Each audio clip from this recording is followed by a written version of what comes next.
মধ্যপ্রাচ্যের যুদ্ধ দীর্ঘস্থায়ী হলে বাংলাদেশকে এখনই অর্থনৈতিক এবং কূটনীতিক দক্ষতা বৃদ্ধির প্রস্তুতি নিতে হবে।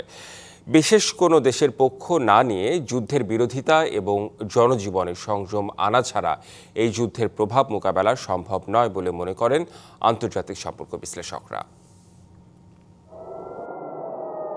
মধ্যপ্রাচ্য সংঘাতে সবার আগে যে প্রশ্নটি উঠেছে তা হলো এই যুদ্ধ কতটা দীর্ঘস্থায়ী হবে আর জ্বালানি তেলের সংকটে বাংলাদেশের মতো দেশগুলোর পরিস্থিতি কি দাঁড়াবে। ইতিমধ্যে রাজধানী ঢাকার মানুষের মধ্যে প্যানিক বাইং এর প্রবণতা বেড়ে গেছে।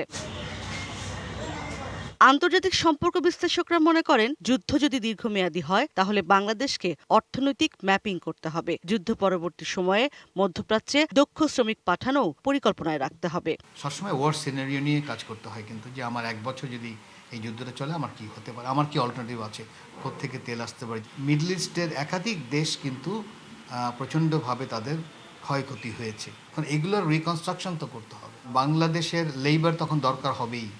যুদ্ধ কিন্তু ইরান ইরাক 8 বছর করেছে, তখন আমাদের অবস্থা আরও অনেক খারাপ ছিল। আমরা তখন ইকোনমিক একদম তলানিতে ছিলাম 80 দশকে। সেই সময় তো আমরা এটা হজম করেছি। এবারের একটু যেটা হচ্ছে যে আমাদের লাইফস্টাইলটা পাল্টে গেছে।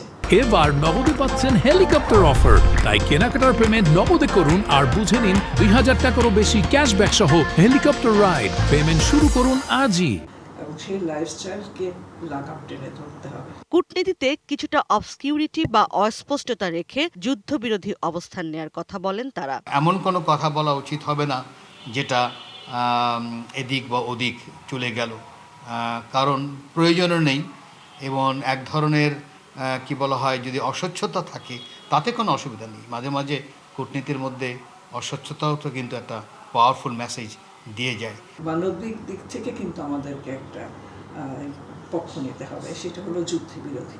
আমাদের কথা হয়তো কেউ শুনবে না, কিন্তু আমরা যে খেয়াল রাখছি, আমরা যে এই বিশ্বের একটা অংশ, দুনিয়াটা তো তাদের একার না, দুনিয়াতে তো আমাদের মতো আরও ছোট ছোট অনেক দেশ আছে।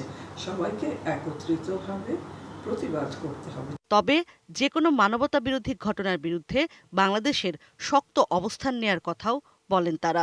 ইশরাত জাহান উর্মি, ডিবিসি নিউজ, ঢাকা।